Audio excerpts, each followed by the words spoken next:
मैं कर्मठ हूँ, मैं उत्तराखंड हूँ, मैं ईमानदार हूँ, मैं उत्तराखंड हूँ।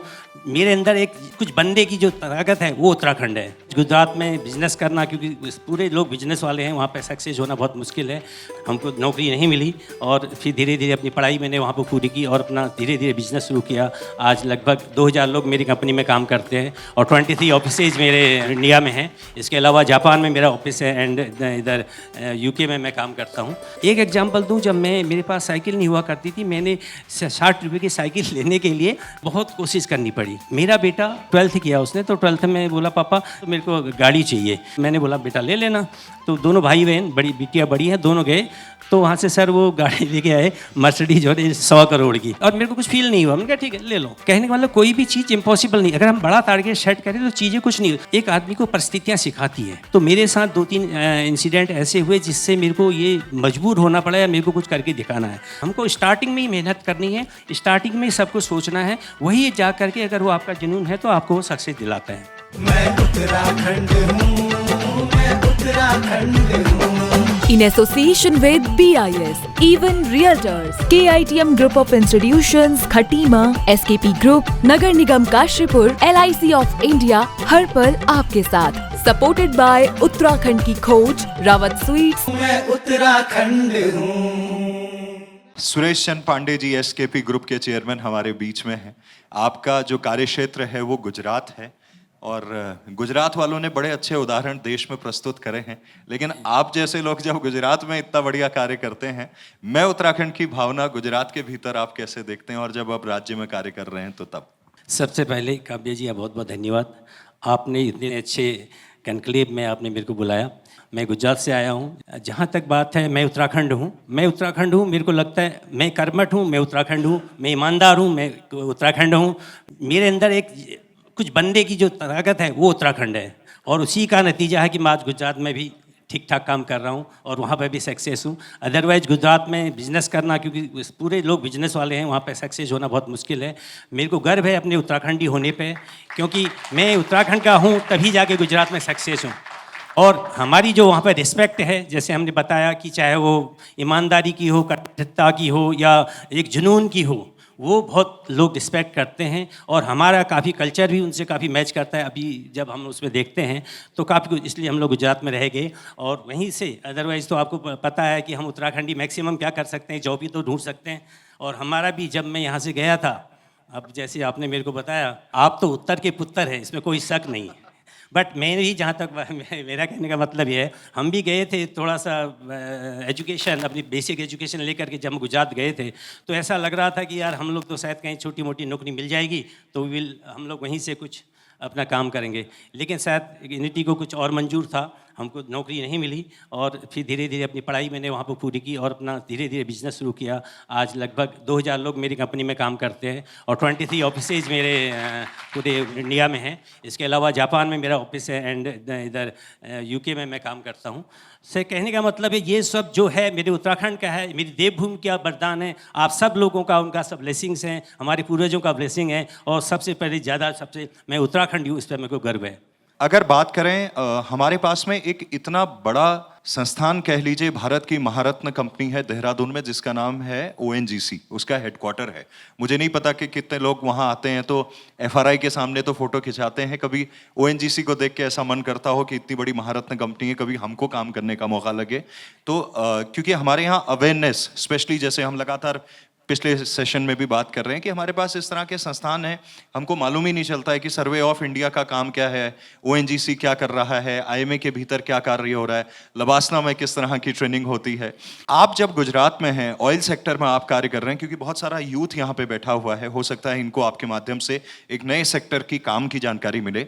आप ऑयल सेक्टर में किस तरह का कार्य गुजरात के अंदर कर रहे हैं? मेरी जो प्रोफाइल है ऑयल एंड गैस सर का मतलब ये है कि जो पहले क्या होता है, जैसे आपने ONGC का वो लिया कि देहरादून उसका संस्थान है, देहरादून तो जस्ट लाइक एक ऑफिस है। वहाँ पे कोई हमारे उत्तराखंड में अभी या पूरे ऑल ओवर इंडिया के कहीं कहीं जो सी सोर्स एरिया, वहीं हमारा ऑयल और गैस निकलता है। यहाँ तो सिर्फ ऑफिस है। जहाँ तक गुजरात की बात है तो गुजरात में हम लोग, जो मेरी प्रोफाइल है, वहाँ पर पूरा सी बेल्ट है। जो स्टार्टिंग में हम लोग किया soil exploration, seismic data acquisitions, जैसे जहाँ जहाँ भी जो जोन्स होते हैं उसमें हम लोग काम करते हैं। करते हैं। मैंने पहले सर्वे स्टार्ट किया। सर्वे में हम लोग क्या करते हैं, उस पर्टिकुलर एरिया को आइडेंटिफाई कर लेते हैं, जो भी उसके बाद उसमें डीलिंग करते हैं। जो पहले की मेथड मैं बता रहा हूँ, अभी तो काफ़ी डेवलपमेंट हो गया, काफ़ी अच्छी अच्छी टेक्निक आ गई जो ऑयल एंड गैस निकालने की। तो इनिशियली जब हम सर्वे करते थे, जब हमने स्टार्ट किया था, तो हम लोग डीलिंग करते थे 15 मीटर, 20 मीटर, 30 मीटर उस एरिया में। फिर उसमें हम एक्सप्लोसिव ब्लास्ट करते थे। एक्सप्लोसिव ब्लास्ट करने के बाद जैसे अभी आपको वेव्स होती हैं, जैसे आप तालाब में पत्थर डालते हैं तो वेव्स आती है, जो वेव्स होती है वो उसको फोटो लेके उसका कैचअप कर लेते थे हम लोग उसको। तो उसके हिसाब से उसको एनालिसिस करते थे कि अगर उसकी जो वेव्स है उसमें ऑयल हो सकता है या गैस हो सकता है। ये मैं मोटा मोटी इसका एक टेक्निक है कि उसको हम लोग एनालिसिस करके, आजकल तो क्या है कि काफ़ी सॉफ्टवेयर से आगे हैं, उससे हमको पता चलता है कि ऑयल कितना है, गैस कितना है, या इसमें हम कहाँ कहाँ पे हैं। तो ये एक एक्सप्लोरेशन का वो मेनली हम लोग वो काम करते हैं। उसके बाद जब ऑयल एंड गैस उसका फिर हम लोग डाटा प्रोसेस करते हैं। प्रोसेस होने के बाद फिर उसको एक्वायर करते हैं। एक्वाइजेशन के टाइम में फिर जहाँ जहाँ पे ऑयल वेल्स होते हैं उसको डीप ड्रिलिंग करके उससे जो है ऑयल निकलता है, उससे क्रूड ऑयल निकलता है। क्रूड ऑयल फिर जो है उससे पाइपलाइन के थ्रू जीजीएस में, काफ़ी बड़ा मेथड है, मैं शॉर्ट में बता रहा हूँ। फिर वो जीजीएस को जाता है, रिफाइनरीज को जाता है, वहाँ से भी अलग अलग टाइप की जो है गैसेज और ये सब सारी चीज़ें निकलती है। ये एक बेसिक फंडा है जो हम लोग कर रहे हैं। लेकिन आज के में क्या है, गवर्नमेंट इंडिया का पहले क्या होता था कि ओएनजीसी को सिर्फ एक्सप्लोरेशन करना होता था, बाकी जो रिफाइनरीज है, चाहे एचपीसीएल है, बीपीसीएल है, इंडियन ऑयल है, ऑयल इंडिया है, इनका काम होता है कि रिफाइनरीज में जो भी क्रूड ऑयल आता है उसको रिफाइन करके और डीजल, पेट्रोल या और जो भी प्रोडक्ट है वो उसको बनाना होता था। लेकिन जब से मेरे ख्याल से 10-12 साल से पहले फ्री पॉलिसी जब आई, तो अब कोई भी बंदा कहीं से भी अपना एक सेक्टर ले सकता है, वो एक्सप्लोरेशन करेगा, उसको वो एक रॉयल्टी मतलब उसको देगा। अब जैसे आपने देखा होगा रिलायंस का है या अडानीज का है, ये है, अब पूरा ऑयल तो वही लोग निकाल रहे हैं आजकल के ज़माने में। तो उस टाइम उनके पास टेक्निक है, तो वो ऐसे ऐसे करके तेल निकालते हैं। वो हम लोग भी कर सकते थे, मतलब गवर्नमेंट खुद कर सकती थी, लेकिन इतने जैसे अभी मेरे को याद आ रहा है जब चौहान साहब ने बोला कि और हम लोगों में वो नहीं है, हमको काम करने का एक ऐसा वो नहीं है कि भाई हम कुछ देश के लिए कुछ करें, हम वो सब टेक्निक कर सकते हैं, जिसमें रह करके भी बहुत कुछ काम कर सकते हैं। लेकिन आज के डेट में देखा जाए 20% ऑयल, क्रूड ऑयल्स यहाँ से हम लोग निकाल रहे हैं, बाकी 80% तो हम इम्पोर्ट ही कर रहे हैं। तो कहने का मतलब यह है कि इस फील्ड में भी जब हमने स्टार्ट किया था तो हमने ऑयल के, उसके बाद हम पाइपलाइंस करके जो गैस डिस्ट्रीब्यूशन है, सिटी गैस डिस्ट्रीब्यूशंस हैं, इसमें भी हम लोग काम कर रहे हैं। और उसके बाद अगर आप जो बात करें कि जैसे जीजीएस में जो भी प्रोडक्ट बनते हैं उसके लिए हम लोग काम कर रहे हैं, मार्केटिंग कर रहे हैं। आप एक बड़ी युवावस्था में गुजरात में गए, अच्छा आपने कार्य किया। 2000 लोगों को आप जोड़ के एक टीम के माध्यम से न केवल गुजरात बल्कि उत्तराखंड सरकार के साथ भी आपके बड़े अच्छे कार्य चल रहे हैं। थोड़ा सा उसके बारे में बताइए, और यूथ को एम्पावर करने को लेके कि अब वो अपने स्किल और टैलेंट का यूटिलाइजेशन करते हुए पहले सीखे, कहीं काम करें, और फिर अगर अपना कुछ क्रिएट कर सकते हैं, अपने साथ लोगों को जोड़ सकते हैं, अपने गांव घरों में कुछ कर सकते हैं, उस बारे में क्या सोचते हैं? बेसिकली कोई भी काम शुरू करने के लिए अगर हम लोग पॉजिटिव फ्रेम ऑफ माइंड के साथ सोचते हैं और उसमें मेहनत करते हैं तो हम लोग सक्सेस होते हैं। उसमें ऐसा कोई दुनिया की कोई ऐसी चीज़ नहीं है जिसको हम लोग नहीं कर सकते हैं। अगर मैं अपना एग्जाम्पल की बात करूँ तो जब मैंने स्टार्ट किया था मैं कभी सोच भी नहीं सकता ऑयल और गैस सेक्टर क्या होता है। हम तो यहाँ से 10th करके वैसे ही चले गए थे वहाँ पर और वो से स्टार्ट किया। सिर्फ एक्सपीरियंस था, मैंने सोचा देखा, क्योंकि मैंने वहाँ पे 6 साल काम किया कि कैसे कैसे काम होता है। जिससे मैं जाता था, फील्ड पार्टी में जाता था, वहाँ जॉब करता था, तो धीरे धीरे ये ध्यान में आया कि अभी हम कुछ कर सकते हैं। जैसे मैंने बोला, क्योंकि हम तो उत्तराखंडी लोग हैं और कर्मठ और ये सब कुछ है, तो हम लोग वो चीज़ देख हमारे पास कोई स्पेशल ट्रेनिंग भी नहीं थी, जस्ट हम लोग जाते थे, सीखते थे कैसे कैसे काम हो रहा है। मेरे ख्याल एक्सपीरियंस है, कोई हमारे पास टेक्निकल डिग्री भी नहीं है, तो उसी को देख करके हम इस मुकाम पे पहुँचे। मैं जहाँ तक आज के बच्चों को पूछ रहा हूँ, ज़िंदगी में अगर आप कुछ को कुछ बनना है तो सबसे बड़ी बात यह है कि आपके पास एक जुनून होना चाहिए, एक ऐसे भाव नहीं होनी चाहिए मेरे को कुछ करना है। देखो, ज़िंदगी में इम्पॉसिबल चीज़ की कोई चीज़ ज़रूरत नहीं है। मैं आपको बताऊं, जब मैं यहाँ से गया था तो मेरे पास साइकिल नहीं हुआ करती थी और मैं साइकिल पैदल जाके 17 किलोमीटर साइकिल चला करके स्कूल जाता था, वो भी गुजरात जैसे में। 12th किया मैंने वहाँ से, फिर मैंने डिप्लोमा किया, कैसे करके वहाँ से किया।